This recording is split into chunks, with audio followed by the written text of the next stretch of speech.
Hello everyone, मैं SB sir आपके अपने परिवार ग्लोसस क्लासेस में आप सभी का स्वागत करता हूं। जैसा कि आप जान रहे हैं, अपना आज प्रैक्टिस सेट 5वां है।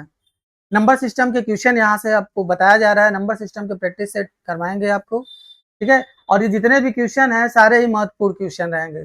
एग्जाम के पॉइंट ऑफ व्यू से आप यूपीपी, यूपीएसआई या वनडे एग्जाम, एसएससी की भी तैयारी करते हैं तो यहाँ से क्वेश्चन आपको जरूर देखने को मिलता है, ठीक। और देखिएगा, इसको ध्यान से समझिएगा। चलिए आइए स्टार्ट करते हैं हम लोग। उम्मीद करते हैं आप लोग स्वस्थ होंगे, मस्त होंगे। आइए, ये रहा अपना पहला प्रश्न। भाग के एक प्रश्न में एक भाजक भागफल का 4 गुना और शेषफल का 3 गुना है। यदि शेषफल 20 है तो भाज्य ज्ञात कीजिए, ठीक है। देखिए, इसका स्ट्रक्चर कुछ ऐसे समझ लीजिए।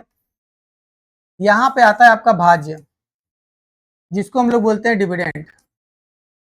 डिविडेंड। यहाँ पे आता है आपका भाजक, जिसको हम लोग बोलते हैं डिवाइजर, ठीक। और यहाँ पे आता है भागफल। यहाँ पे आपका आता है भागफल, इसको हम लोग बोलते हैं क्वोशिएंट।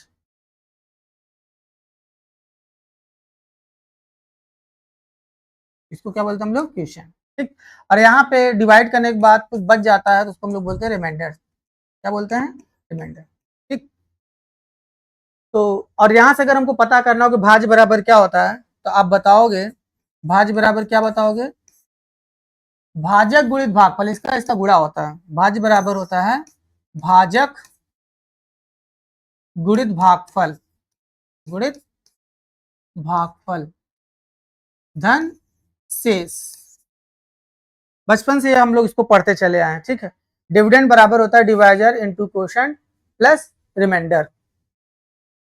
तो उसी बेसिस पे अपना सवाल है कि डिवाइड के क्वेश्चन में डिवाइजर जो है क्वेश्चन का 4 टाइम्स है और रिमाइंडर का 3 टाइम्स है। यदि रिमाइंडर आपका 20 हो तो आपको पता करना है डिविडेंड क्या होगा। चलिए ये देख लेते हैं ऐसे प्रश्न को। इक्वेशन बना के एक बार कर लेते हैं हम लोग इसको। भाग के एक प्रश्न में भाजक यानी कि डिवाइजर। भाजक कैसा है? भागफल का 4 गुना। भाजक कैसा है? भागफल का 4 गुना, ठीक। ये बात समझ गए आप लोग?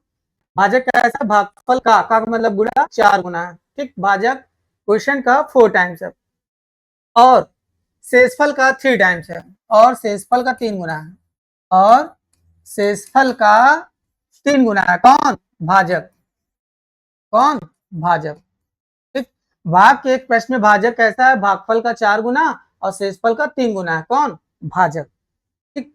उम्मीद करते हैं आपको यह बात समझ में आ गया होगा।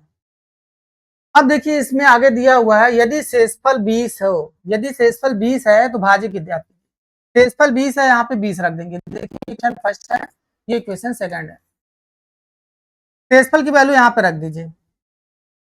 शेषफल की वैल्यू कितनी है? 20 यहाँ रखेंगे 20। तो 20 इंटू 3 कितना हो जाएगा? 60। ये भाजक की वैल्यू आ गई। ये अपना भाजक की वैल्यू आ गई। भाजक बराबर अपने को पता चल गया। भाजक बराबर कितना हो गया? 20 3 60। अब इस भाजक की वैल्यू इक्वेशन फर्स्ट में रख दीजिए। जो भाजक की वैल्यू है यहाँ पे आप रख दीजिए इक्वेशन फर्स्ट में, ठीक। भाजक का मान कितना है? 60। यहाँ पे रखेंगे 60। 60 बराबर भागफल इंटू 4। भागफल इंटू 4।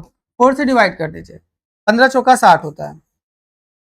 ये भागफल भी हमको पता चल गया, ठीक। अब हमको संख्या पता करना है, यानी भाज्य पता करना है। तो भाज्य बराबर क्या होता है? भाजक गुणित भागफल। भाजक कितना है? 60 है, यहाँ 60 रखेंगे इंटू भागफल। भागफल कितना है? 15, यहाँ 15 रखेंगे धन शेष। शेष देखिए दिया हुआ है, शेष 20 है। ये देखिए शेष 20 है, यहाँ रखेंगे 20। 15 छक्का 90, 900 और 20 तो 920। 15 छक्का 90, 900 और 20 और जोड़ देंगे तो 920। तो वो संख्या हमको पता चल गया है। नहीं, भाज्य कितना है, डिविडेंड कितना है? 920। क्या ऑप्शन में है? तो आप कहोगे बिल्कुल है गुरुजी। तो इस तरह से ये इसका सोल्यूशन हो गया। उम्मीद करते हैं सोल्यूशन आपको बिल्कुल समझ में आ गया होगा और इस तरह का क्वेश्चन आपको एग्जाम में जरूर देखने को मिलता है। इसको आप बार बार रिवीजन करके जाइएगा, ये बहुत ही इंपॉर्टेंट क्वेश्चन है, ठीक है। इन केस थोड़ा सा अगर आपको ये लेंदी लग रहा है तो मैं इसका एक दूसरा तरीका आपको समझा देता हूँ, बस समझने का प्रयास करिएगा आप, ठीक है। चलिए देख लेते हैं इसका सेकंड अप्रोच।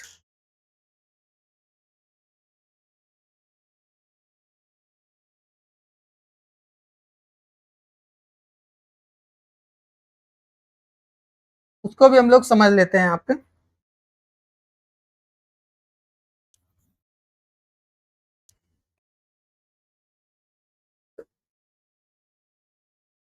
ध्यान से समझिएगा, भाग के एक प्रश्न में भाजक भागफल का 4 गुना, जैसा कि मैंने बताया यहाँ पे रखा था भाजक, ठीक है। ये लिखा हुआ है यहाँ पे खुद ही, यहाँ पे खुद ही लिखा है, इसी में हम समझा दे रहे हैं।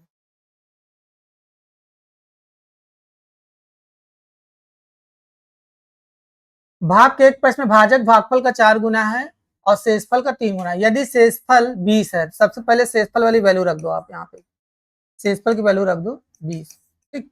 अब यहीं पे काम करिए, भाजक कैसा है पीछे से पढ़िए,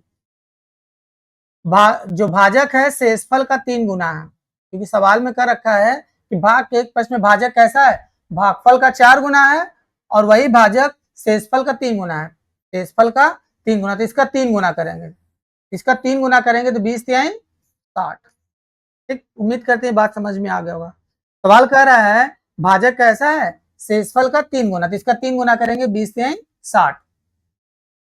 अब पहला वाला स्टेटमेंट पढ़ेंगे, अब भाजक कैसा है, भागफल का 4 गुना, भाजक कैसा है, भागफल का 4 गुना। अगर ये 4 गुना है भाजक भागफल का, तो इसको हम लोग दूसरे एंगल से समझेंगे इस बात को कि भागफल कैसा हो जाएगा, भाजक का चौथाई हिस्सा हो जाएगा। भागफल कैसा हो जाएगा, भाजक का 1/4, तो इसका 1/4 करेंगे, ठीक है। अगर भाजक भागफल का 4 गुना है तो इसका सीधा सीधा मतलब ये हुआ कि जो भागफल है वो भाजक का 1/4 हिस्सा है, 1/4 करेंगे, ठीक है। तो इसका 1/4 करेंगे तो कितना आएगा 15, देख लीजिए मिला लीजिए, आपको समझ में आ जाएगा। अब जैसे इसमें 4 गुना करोगे देखिए पता चल जाएगा, भाजक कैसा है देखिए, भागफल का 4 गुना, 15 चौका 60, है कि नहीं। और इसका उल्टा अगर समझ लीजिए, अगर भाजक भागफल का 4 गुना है तो इसका दूसरा मतलब ये हुआ कि जो भागफल है वो भाजक का 1/4 हिस्सा है, इसका 1/4 कर दीजिए, इसका 1/4 कितना होगा 15 होगा। इस तरह से हमको ये मालूम चल गया, भाजक भी भागफल भी शेष भी जो दिया हुआ है। अब भाज बराबर क्या होता है, भाजक गुणित भागफल धन शेष, तो देखिए भाजक भाजक गुणित भागफल यानी 15 छक्का 90, 90 में 20 जोड़ेंगे तो कितना आ जाएगा 920। ये अपना स्मार्ट अप्रोच हो जाएगा, बिना इक्वेशन बनाए भी इसको आप कर सकते हैं। उम्मीद करते हैं ये सोल्यूशन आपको बिल्कुल समझ में आ गया होगा। चलिए आइए दूसरा क्वेश्चन देखते हैं। देखिए इस तरह का भी प्रश्न आया हुआ है, यूपीएसआई में आया हुआ है ये सवाल, यूपीपी दरोगा के एग्जाम में आया हुआ है ये, ठीक है। और पुलिस कांस्टेबल के एग्जाम में भी आया इस तरह के सवाल, एसएससी में भी आता है। तो एग्जाम के पॉइंट ऑफ व्यू से क्वेश्चन जो है बहुत ही इंपॉर्टेंट है, ठीक। इसको आप समझने का प्रयास करिए और प्रैक्टिस करिए आराम से। देखिए ध्यान से, भाग के एक प्रश्न में भाजक भागफल का 6 गुना है, यहाँ पे आपका रखा था है भाजक, यहाँ आपको संख्या यानी भाज्य पता करना है, यहाँ आता है भागफल, ठीक है, यहाँ आता है आपका शेष। शेष से हम लोग शुरुआत करते हैं, यदि शेषफल 12 है तो यहाँ रख देंगे 12, और भाजक कैसा है पीछे से ही पढ़ेंगे, ठीक है। सवाल को समझ लीजिए पहले, तभी आप समझ पाएंगे कि हम लोग पहले लाइन से बनाएंगे कि सेकंड लाइन से। तो जैसा कि सवाल पढ़ते ही हमको समझ में आ गया, भाजक भागफल का 6 गुना है और शेषफल का 5 गुना है। कौन भाजक, भाजक जो है शेषफल का 6 गुना है, इसका 6 गुना करेंगे तो 12 छंग 72। और भागफल के बारे में देखिए फिर क्या कर रहा है, और अब पहला वाला स्टेटमेंट पढ़िए ध्यान से, भाजक कैसा है, भागफल का 6 गुना है। इसको समझ नहीं आ रहा था ऐसे समझ लीजिए, भाजक कैसा है, भागफल का 6 टाइम्स है। अगर हम लोग भागफल पता करेंगे तो भागफल क्या हो जाएगा, 6 से इधर डिवाइड हो जाएगा, भाजक का 1/6 भाग हो जाएगा, ठीक है। तो कहने का मतलब ये कि अगर भाजक भागफल का 6 टाइम्स है यानी 6 गुना है, तो दूसरे एंगल से इसको अगर हम लोग समझना चाहें तो भागफल कैसा हो जाएगा, भागफल का छठवां हिस्सा, भाजक का छठा हिस्सा, 1/6 कर देंगे तो इसका 1/6 कितना होगा, 12 छंग 72 होता है, इसका 1/6 निकालेंगे तो 12 हो जाएगा।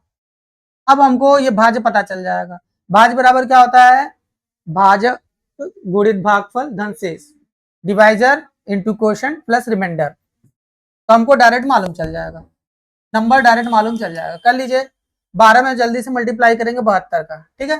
तो 12 दूना 24, 12 सत्ते 84, 4 4 2 6 864 और ठीक है, फिर से मल्टीप्लाई कर देते हैं हम लोग।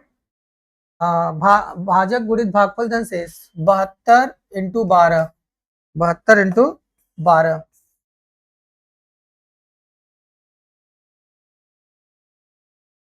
दो दूनी 4, 2 सत्ते 14 और 1 2 का 2, 1 सत्ते 7, 4 4 2 6 और 7 1 8, ठीक है।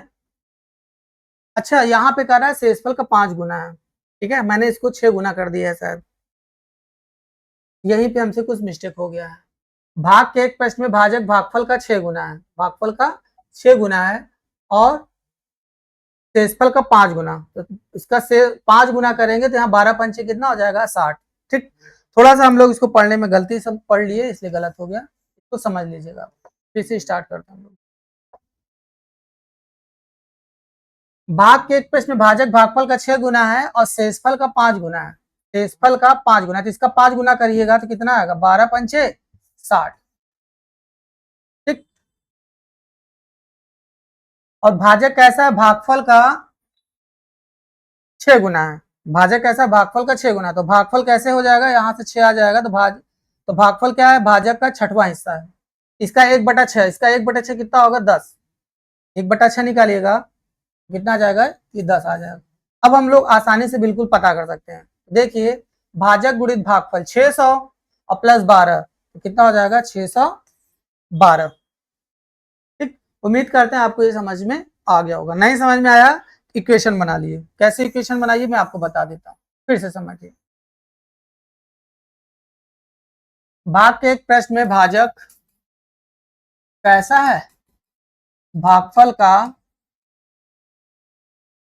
6 गुना है और शेषफल का 5 गुना है, कौन, भाजक। शेषफल सवाल में दे रखा है, यदि शेषफल 12 है तो यहाँ 12 रखेंगे, 12 इंटू 5 यानी 60 हो गया भाजक, भाजक कितना हो गया, 60 हो गया। अब ये जो भाजक का मान है यहाँ पे रख दीजिए आप, तो यहाँ पे रखेंगे तो 60 बराबर भागफल इंटू 6, यहां से देखिए 6 दामा 60 हो गया, ये भागफल आ गया। अब भाज्य बराबर होता है भाजक गुणित भागफल धन शेष, ठीक है। अगर भाज्य पता करना हो, डिविडेंड पता करना हो, क्या होता है, भाजक गुणित भागफल, तो भाजक कितना है 60 गुणित भागफल, भागफल कितना है 10, धन शेष, शेष कितना है सवाल में दे रखा है 12, तो 6 दामा 60, 600 प्लस 12 612, ठीक है। तो थोड़ा सा यहाँ पे मिस्टेक मैंने पढ़ लिया, इसकी वजह से थोड़ा टाइम वेस्ट हो गया, तो थोड़ा सा इसको इग्नोर करिएगा, आप देख लीजिए इसका कॉन्सेप्ट यही है, ठीक। और ये क्वेश्चन को आप बार बार लगा के जाइए, क्योंकि पिछले 20-25 साल से लगातार ये आ रहा है, ये बहुत ही इंपॉर्टेंट है। कुछ सवाल ऐसे हैं जो एग्जाम में आते ही आते हैं, ये स्टार लगा दे रहा हूँ, अब देखिएगा फर्दर का भी एग्जाम होगा तो इस तरह का क्वेश्चन आपको देखने को जरूर मिलेंगे, तो आप इस तरह से करेंगे थोड़ा टाइम बच जाएगा। ये तो यहाँ मैंने लिख दिया भाजक भाज्य भागफल, एग्जाम में ये भी लिखना नहीं होता है, ठीक है। ये आपका माइंड सेट है, माइंड सेट कर लिए भाजक कहाँ रखा था है, भाज्य कहाँ रखा था और भागफल कहाँ रखा था, सिर्फ माइंड सेट है, डाटा पे सीधे हम लोग काम करेंगे और काम हो जाएगा अपना। चलिए अगला क्वेश्चन देखते हैं हम लोग, ये 152, इसमें मुझे कुछ एरर लग रहा है सवाल में, ठीक है, ये मैं संशोधन कर दे रहा हूँ कि कुछ ऐसा है सवाल 152, टाइपिस्ट महोदय ने कुछ ध्यान नहीं दिया यहाँ पे, पावर में 7 इंटू 143 की पावर में 82 में इकाई का अंक क्या होगा। इसमें हमको यूनिट डिजिट पता करना है। इकाई का अंक कहूं तो unit digit, find unit digit of this number.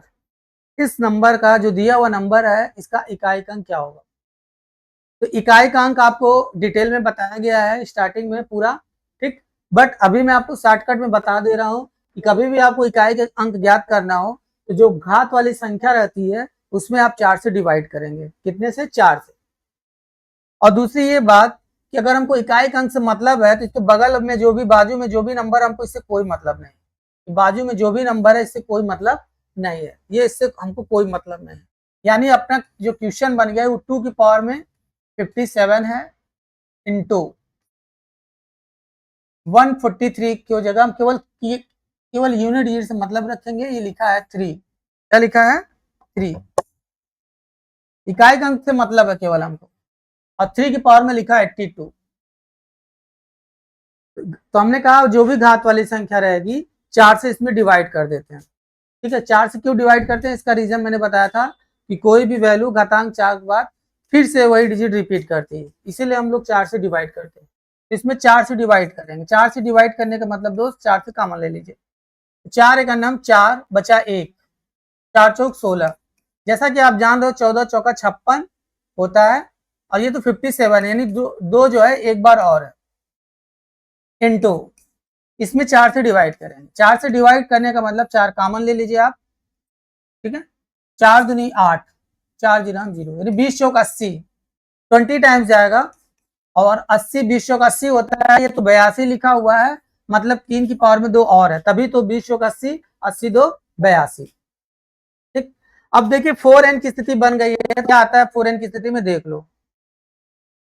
तो आप क्या करिए, 2 है यहाँ पे, तो 2 को कितनी बार लिखो? 4 बार लिखो। 2 इंटू 2 इंटू 2 इंटू 2, तो 2 दूनी 4 दूनी 8 दूनी 16। अब फिर से इसके आगे यानी कि इकाई का अंक हमको पता चल गया है कि 4n की स्थिति में इकाई का अंक कितना आ रहा है? 2 आ रहा है, ठीक है। तो अपने को ये बात पता चल गया कि यहाँ पे 2 आने वाला है। सॉरी, 2 दूनी 4 दूनी 8 दूनी 16, 16 का मतलब क्या होता है? 6 होता है। 2 दूनी 4 दूनी 8 दूनी 16, 16 का मतलब 6 होता है। तो इसका मतलब यहाँ पे कितना आ जाएगा? 6 आ जाएगा। 4n की स्थिति में इकाई की वैल्यू आ जाएगी 6, ठीक है। इंटू 2 लिखा है, लिखे रहने दो। अब इससे हमसे कोई मतलब नहीं है, इससे हमसे कोई मतलब नहीं है। आगे देखिए 4n की स्थिति में यहाँ पे क्या बन रहा है? 3 4 टाइम्स लिख लीजिए। 3 इंटू 3 इंटू 3 इंटू 3। अपने को पता है कि 4n की स्थिति में 1 आता है, आप भी चेक कर लो। 3 3 का 9, 9 3 27, 27 मतलब 7, 7 21, 21 का मतलब 1, इसका मतलब यहाँ पे 1 आएगा, ठीक है। और उसके बाद फिर से ये रिपीट करने लगता है, इसीलिए हम लोग केवल 4 से डिवाइड करके पता कर लेते हैं। जो बच जाता है घात के रूप में उसको इस्तेमाल कर इकाई का अंक पता कर देता है, ठीक है। स्क्वायर कितना होता था? 9 होता है। अब देखिए 6 दूनी 12, 12 का मतलब 2, 2 9 18, 18 का मतलब 8। तो इस प्रकार से यूनिट डिजिट यानी कि इकाई का अंक कितना हो जाएगा? 8 हो जाएगा। उम्मीद करते हैं ये आपको समझ में आ गया होगा, ठीक है। चलिए अगला सवाल देखते हैं, नेक्स्ट क्वेश्चन।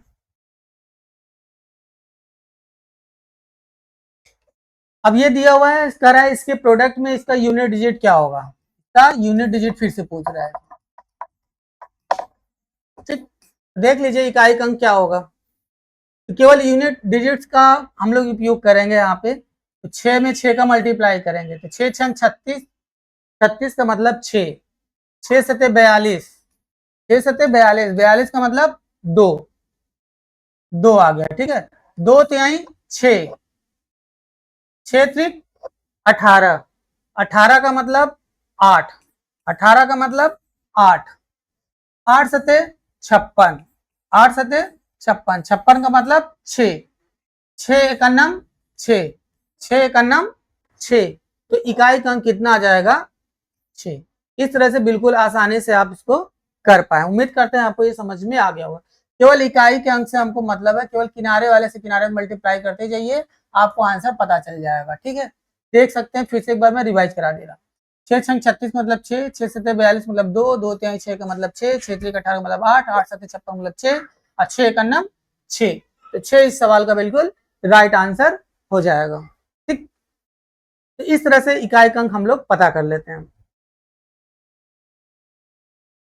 अगला क्वेश्चन है, इसमें भी देखिए टाइप एरर हो गया है, इसको भी हम लोग देख लेते हैं। अपना सवाल कुछ ऐसे होगा, 257 की पावर में 45 ऐसा कुछ है, इनटू इसी प्रकार 248 की पावर में 73 कुछ ऐसा है ये। ठीक है, इसको थोड़ा सा ये टाइपिस्ट एरर हो गया है, टाइपिंग एरर है, इसको आप लोग संशोधन कर लीजिए।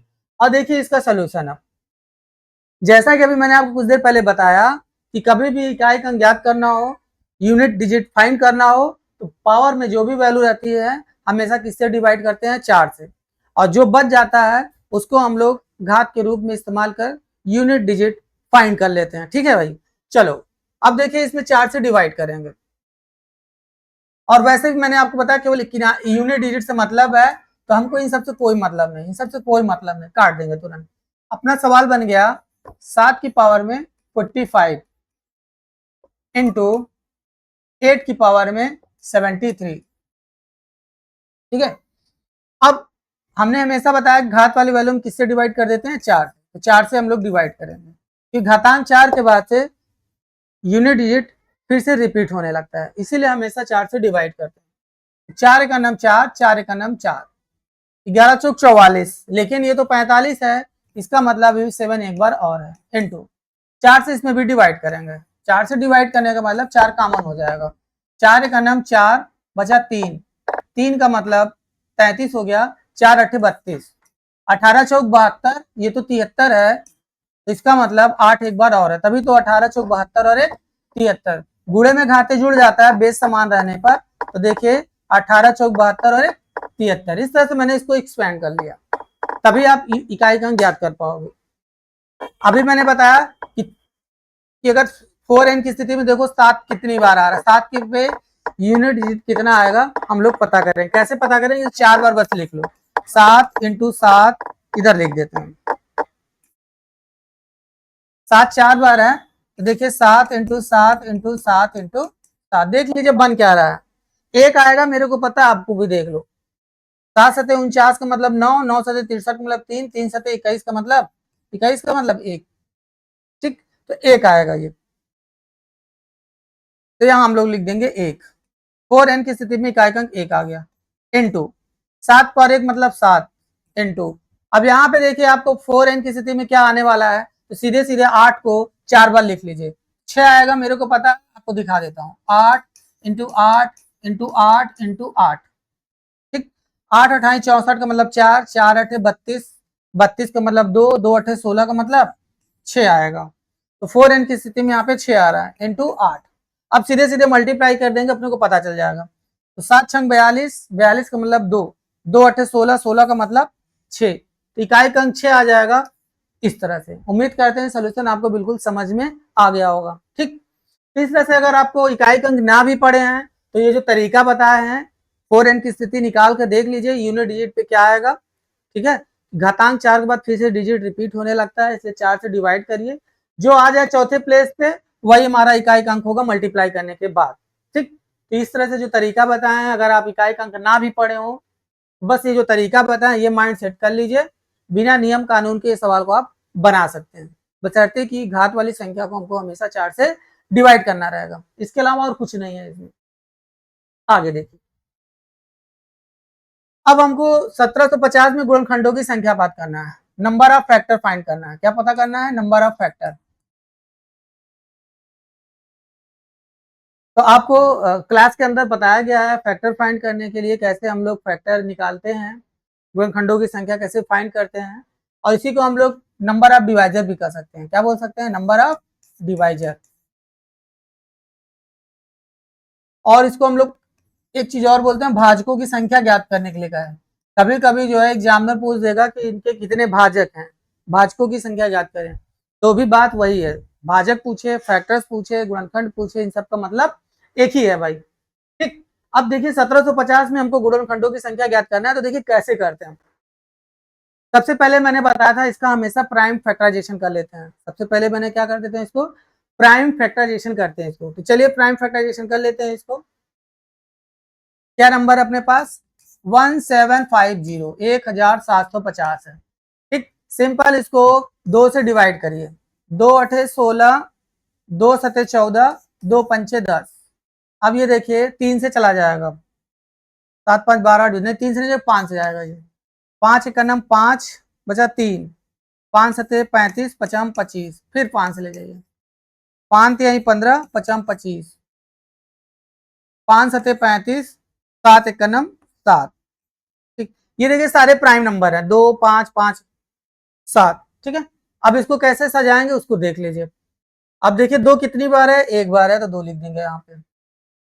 इनटू 5 कितनी टाइम्स है, 1 2 3 टाइम्स है, तो 5 की पावर में 3 लिख देंगे। इनटू 7 कितने टाइम्स है, 1 बार है, तो 1 बार लिख देंगे। 7 1 बार 1 बार लिख देंगे। 2 कितनी बार है, 1 बार है, तो 1 बार लिख देंगे। हमको कह रहा है टोटल, हमको फाइंड करना है टोटल नंबर ऑफ फैक्टर। क्या पता करना है, टोटल नंबर ऑफ फैक्टर पता करना है। क्लास के अंदर मैंने आपको बताया था कि कभी भी घात की संख्या ज्ञात करना हो, सॉरी घात की संख्या कर रहे हैं, गुणनखंडों की संख्या पता करना हो, तो जो भी घात में रहेगा वैल्यू, बेस पे, बेस की पावर में जो भी वैल्यू यहाँ पे दिया रहेगा, एक हमेशा जोड़ देते हैं। एक क्या कर देते हैं, जोड़ देते हैं। एक हद कितना लिखेंगे, एक और जोड़ देंगे, तो 2 आ जाएगा। 3 हद कितना लिखेंगे, 4, एक बढ़ा दीजिए बस, इनटू एक बढ़ा दीजिए, एक हद कितना लिखेंगे, 2। नंबर ऑफ फैक्टर हमको मालूम चल जाएगा, मल्टीप्लाई कर दीजिए, 2 चौके 8, 8 दूनी 16, 16 ऑप्शन में हाँ है। तो इस तरह से देख सकते हो आप, अगर नंबर ऑफ फैक्टर आपको पता करना है तो प्राइम फैक्टराइजेशन करते हैं, उसके बाद जो भी पावर वाली वैल्यू रहेगी उसमें हमेशा एक बढ़ा के मल्टीप्लाई कर देते हैं। ये तरीका आपको क्लास के अंदर आपको बताया गया था कि कैसे आता है। ठीक है, इसको मैंने पूरा प्रूफ भी बताया था। अभी क्या मैं प्रैक्टिस करवा रहा हूँ, तो केवल आप इसको समझ लीजिए कि इसको प्राइम फैक्टराइजेशन करने के बाद जो भी वैल्यू रहेगा यहाँ पे उसका एक बढ़ा करके आपस में मल्टीप्लाई कर देंगे और अपना आंसर आ जाएगा। ठीक, टोटल नंबर ऑफ फैक्टर इस तरह से आप फाइंड कर सकते हैं। उम्मीद करते हैं आपको बिल्कुल समझ में आ गया होगा। ठीक है, चलिए देखिए इसी तरह का एक आज सवाल और होगा तो उसकी भी प्रैक्टिस कर लेते हैं। हाँ बिल्कुल, 1540 है, ये रिपीट हो गया है सर, 1540 उसमें भी था। अच्छा 1750 था, तो बस इसी तरह सवाल ये भी है। 1540 में गुणनखंडों की संख्या पता करना है, किसके, नंबर ऑफ फैक्टर, यानी कि डिवाइजर। ठीक है, कर लीजिए वही चीज, प्राइम फैक्टराइजेशन में ब्रेक करिए इसको तुरंत, यहाँ पे ब्रेक कर देते हैं। 1540 2 से ले जाइए, 2 सते 14, 2 सते 14, 0। 7 से दिख ही रहा है, 7 भी अपना एक प्राइम नंबर है, 7 एकम 7, 7 एकम 7, 0। ठीक है, 11 से दिख रहा है, कट जाएगा, 11 दम्मा 110, 2 पंचे 10, 5 एकम 5। अब देखिए 2 कितनी बार दिख रहा है, 2 बार दिख रहा है। 2 कितनी बार दिख रहा है, 2 बार दिख रहा है। फिर देखिए 5 कितनी बार दिख रहा है, 1 बार, तो 5 एक बार लिख देंगे। ठीक है, 7 एक बार लिखा हुआ है तो 1 बार लिख देंगे। 11 एक बार लिखा तो 1 बार लिख देंगे। ठीक, यहाँ पे पावर में कुछ नहीं तो एक समझेंगे। 7 कितनी बार, 1 बार। 11 कितनी बार है, 1 बार है। अब टोटल नंबर ऑफ फैक्टर हमको पता करना है। क्या पता करना है, टोटल नंबर ऑफ फैक्टर पता करना है। टोटल नंबर ऑफ फैक्टर पता करने का क्या बताया तरीका, जो भी घात में वैल्यू रहेगी एक एक्स्ट्रा कर देते हैं। 2 है तो क्या कर देंगे, 3। 1 है तो कितना लिख देंगे, 2, एक बढ़ा देंगे। इसमें 1 है तो क्या लिख देंगे, 2। 1 है तो कितना लिख देंगे, 2, एक बढ़ा देंगे बस, और आपस में मल्टीप्लाई करते ही तुरंत अपना उत्तर आ जाएगा भाई। देख लीजिए, 3 दूनी 6, 6 दूनी 12, 12 दूना 24, 24 इज द राइट आंसर। तो इस तरह से आप देख सकते हो 24 इस सवाल का बिल्कुल राइट आंसर हो जाएगा। क्या एग्जाम में इस तरह का सवाल आएगा तो क्या आप छोड़ दोगे? अच्छा, जैसे ही गुणनखंडों की संख्या पूछा है, कभी कभी पूछ सकता है कि इसके इवन नंबर ऑफ फैक्टर्स कितने होंगे, यानी सम गुणनखंडों की संख्या कितने होंगे, उसका भी तरीका बताए हैं, आप वीडियो के अंतर्गत देख लीजिएगा। ठीक, और विषम गुणनखंडों की संख्या पूछेगा तो भी मैंने वीडियो में आपको बताया है, उस लेक्चर को जाके देखिए ताकि आपका जो भी डाउट रहे क्लियर हो जाए।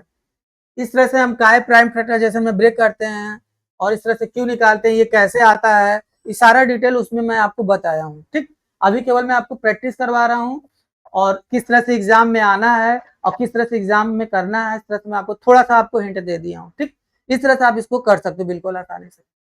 चलिए अगला सवाल देखते हैं हम लोग क्या भाई। नेक्स्ट क्वेश्चन, एक संख्या को 18 से विभाजित करने पर शेषफल 3 रहता है, इसी संख्या के वर्ग को 18 से विभाजित करने पर शेषफल क्या होएगा। ये भी बहुत ही चर्चित क्वेश्चन है, बहुत ही पॉपुलर क्वेश्चन है। एग्जाम के पॉइंट ऑफ व्यू से ये सवाल अगर आप पढ़ के नहीं गए तो समझिए कि एक क्वेश्चन आपका छूट ही जाएगा। ये वो सवालों में से है जो लगभग लगभग एग्जाम में आना तय। ठीक, तो इसको देखिए, समझ लीजिए खूब अच्छे तरीके से, बहुत ही आसानी से इसको आप कर सकते हो। ठीक, तो एक संख्या को 18 से विभाजित करने पर, तो लीजिए भैया ये संख्या 18 है, एक संख्या को 18 से डिवाइड किया जा रहा है, कोई नंबर हो 18 से डिवाइड करने पर शेषफल 3 आ रहा है, शेषफल 3 आ रहा है कि कोई नंबर है, मुझे पता नहीं वो नंबर क्या है, 18 से डिवाइड कर रहे हैं और रिमाइंडर कितना आ जा रहा है, 3 आ रहा है। कितनी बार गया ये भी नहीं पता, तो मान लेते हैं ऐसे सवालों को मैंने बताया करने के लिए कम से कम एक बार जरूर एक बार गया होगा। ठीक, ठीक है, आप चाहे तो x मानो चाहे y मानो, उससे भी आपका आ जाएगा। अपना काम जब एक से हो सकता है तो मैं xy क्यों जाए xy पे। ठीक है, अब देखिए यहां से नंबर पता कर लो आप, यहां से आप नंबर पता करोगे। नंबर कैसे मालूम चलता है भाई, भाजक गुणित भागफल धन शेष, यही होता है। अभी कुछ देर पहले बताया, संख्या अगर पता करना हो, संख्या बराबर होता है भाजक गुणित भागफल धन शेष। यहां से n बराबर अपने को पता चल जाएगा, 18 एक का नाम 18, 18 में 3 जोड़ेंगे तो कितना जाएगा 21। अब करा इस संख्या के वर्ग को, तो इसका वर्ग कर दीजिए, इस संख्या के वर्ग को इसका वर्ग कर दीजिए। 21 का स्क्वायर कितना होता है, 441 होता है। इस संख्या का वर्ग कर दीजिए, तो इधर भी वर्ग किए इधर भी वर्ग कर दिए। ठीक, एन स्क्वायर कितना हो जाएगा 441। नाउ अब क्या कर रहा है, इस संख्या के वर्ग को 18 से विभाजित करने पर शेषफल क्या हो गया। लो इसको अब 18 से आप डिवाइड कर लो, 18 से डिवाइड कर लो, 441, 18 दूना 36, 14 में 6 जाएगा तो 8, 18 पंचे 90, ज्यादा हो जाएगा, 18 चौक 72, 4 बार जाएगा, 18 चौक 72, घटा देंगे 11 में 2 जाएगा तो कितना आ जाएगा 9। तो 9 इस सवाल का बिल्कुल राइट आंसर हो जाएगा। क्या ऑप्शन में 9 है, तो आप कहोगे बिल्कुल है गुरुजी। इस तरह से इस सवाल को आप कर पा रहे हो। ठीक, ये मैंने बेसिक से बताया है, इसका ट्रिक भी मैंने आपको बताया था। क्या ट्रिक बताया था उसको देख लीजिए आप। इस तरह के सवाल को आप बार बार लगा के जाइए। इसका ट्रिक मैंने बताया था, अगर आपको नया शेष चाहिए, नया शेष चाहिए, जो भी पुराना वाला शेष हो वो लिखिए आप। कह रहा था संख्या का वर्ग करने के लिए, तो संख्या का वर्ग ना करके पुराना वाले शेष को वर्ग कर दीजिए। ठीक, और नए भाजक जिससे डिवाइड करने के लिए कहे वो लिख दो आप। ठीक, नया डिवाइजर, न्यू डिवाइजर यहाँ पे लिख दीजिए। न्यू रिमाइंडर चाहिए अगर आपको, तो ये फॉर्मेट आपको दिमाग में सेट कर लीजिए। ठीक, जैसा कि सवाल कर रहा है, एक संख्या को 18 से विभाजित करने पर शेषफल 3 रहता है, उसी संख्या के वर्ग को 18 से विभाजित करें तो शेषफल क्या होगा।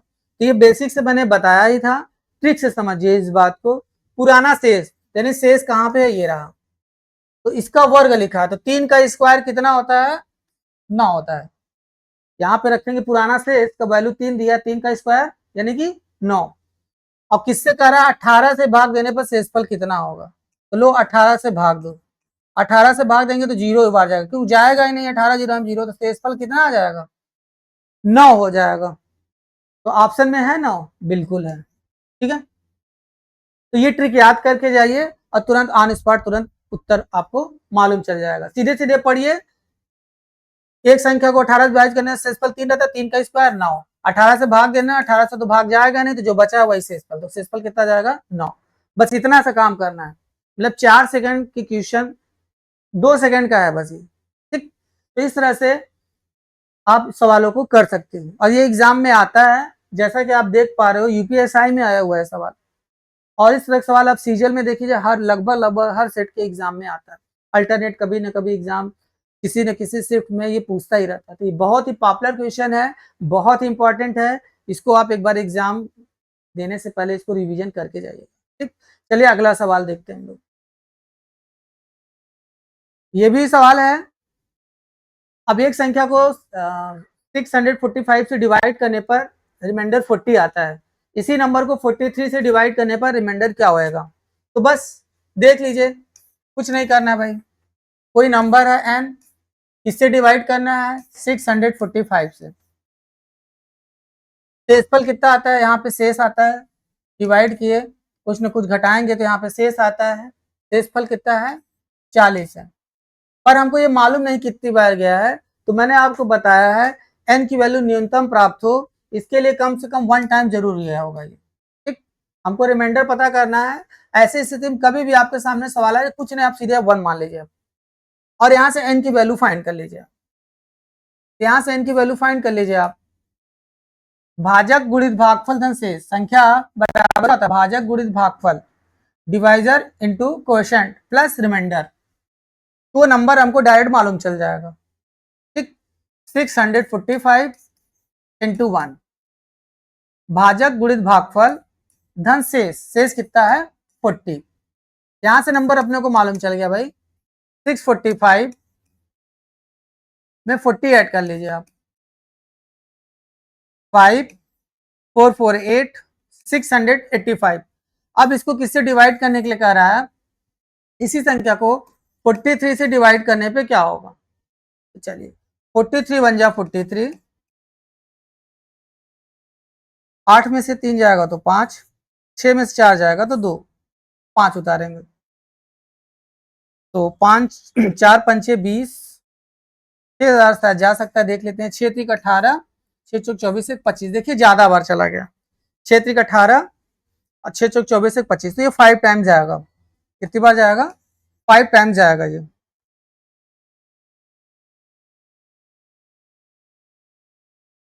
5 3 15, 5 चौक 20, घटा दीजिए, 5 में 5 जाएगा 0, 5 में 0 जाएगा तो 5, 50, जो कि ऑप्शन में नहीं दिख रहा है, तो देख लेते हैं कहीं कोई एरर तो नहीं हुआ है। 645 40 ऐड करेंगे तो 5 4 4 8 6, 43 से कदम 43, 8 में से 3 जाएगा तो 5 और 6 में 4 जाएगा 2, फिर 5 उतारेंगे, 5 से मल्टीप्लाई, 5 3 15, 5 चौक 20 21 होगा, दोस्त यहाँ कैरी नहीं ऐड किए थे, ठीक है। 5 3 15, 5 चौक 20 21, अब इसको घटा देंगे हम लोग, 5 में से 5 जाएगा 0 और 5 में से 1 जाएगा तो 4, 40 है ऑप्शन में, बिल्कुल है। तो ये थोड़ा सा मिस्टेक हो गया था, कैरी मैंने ऐड नहीं किया था, तो ये कॉमन एरर है, तो इसको थोड़ा सा ध्यान दीजिएगा। तो अपना आंसर कितना आ जाएगा 40, ठीक। ये हमने बेसिक से किया है, आप चाहो तो इस सवाल को 2 से 3 सेकंड में भी कर सकते हो, ठीक। मेरे इन बातों को ध्यान रखिएगा, ऐसे सवालों कैसे करते हैं, ये रिपीटेड क्वेश्चन है, ये हमेशा एग्जाम में आता है, रिपीट करता रहता है, रिपीट करता रहता है, तो ऐसे सवाल को हम क्यों छोड़ के जाएं। ये यूपीपी हो चाहे यूपीएसआई हो, मैं बार बार यही कहता हूँ, ये सवाल उन चुनिंदे सवालों में से जो एग्जाम में आता ही आता है, तो इसको आपको छोड़ के नहीं जाना है। आइए इसको देख लेते हैं, इसका ट्रिक क्या है। इसका ट्रिक है, अभी मैंने कुछ देर पहले लिखा था, जब भी आपको नया शेष पता करना हो, जब भी आपको नया शेष पता करना हो तो पुराने शेष पे हमेशा काम करिए, तो पुराना शेष लिखिए। अब संख्या को वर्क करने के लिए तो कहा नहीं, तो कुछ ना करिए, कुछ छेड़खानी ना करिए, पुराना शेष लिखिए और जिससे भाग देने के लिए कह रहा है वो लिख दीजिए आप, नया भाजक। तो हमको इतना भी नहीं करना पड़ेगा, जितना किए हैं वो भी नहीं करना पड़ेगा, तो पुराना शेष आपको दिख ही रहा है कि कितना है, देखिए डिवाइड कर रहा है तो शेषफल कितना आया था, देखिए 40 है, तो बस यहाँ पे 40 लिख दीजिए। अब किससे भाग देना है, भाजक डिवाइड करना है हमको नए भाजक से, किससे डिवाइड करना है 43 से।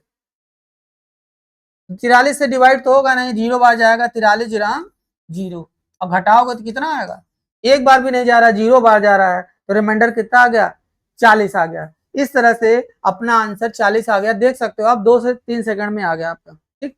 क्वेश्चन पढ़ो, 645 डिवाइड करने पर 40 आ रहा था, हाँ आ रहा था। इस संख्या को 43 से डिवाइड करना है तो शेषफल जो आया वो और सीधे 43 से डिवाइड कर दीजिए, बस। अब बताइए 40 में 43 डिवाइड होगा नहीं, तो जो बचा है वही रिमाइंडर हो जाएगा, वही रिमाइंडर हो जाएगा। तो 40 आपको दिख रहा है स्क्रीन पे और यही सवाल का उत्तर हो जाएगा, बस पढ़िए तुरंत उत्तर। क्या इस सवाल को अभी भी आप एग्जाम में छोड़ के जाओगे, अगर छोड़ते हो अभी भी तो समझिए कि आप पता नहीं कितने बच्चों से, कितने स्टूडेंट्स आप पीछे हो गए। इसको आप लगा के जाइए, बार बार मैं आपसे कह रहा हूँ, ये एग्जाम में आता ही आता है। चलिए अगला सवाल देखते हैं, next question, come to the next question. देखिए फिर से वही सवाल आया है और ये में सवाल, पहला सवाल में शायद यही था कि भाग के एक प्रश्न में भाजक भागफल का 4 गुना है, ठीक है, और शेषफल का 3 गुना है। यदि शेषफल 20 है तो भाज्य कितना होगा? ठीक, मैं कराए दे रहा हूं।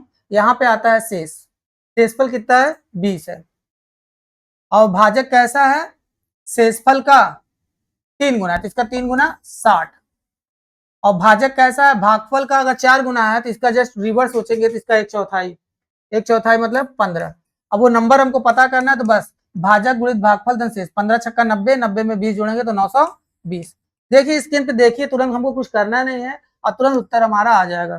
ठीक, उम्मीद करते हैं सोल्यूशन आपको बिल्कुल समझ में आ गया होगा। फिर ये अपना क्वेश्चन है, वह न्यूनतम संख्या ज्ञात कीजिए इस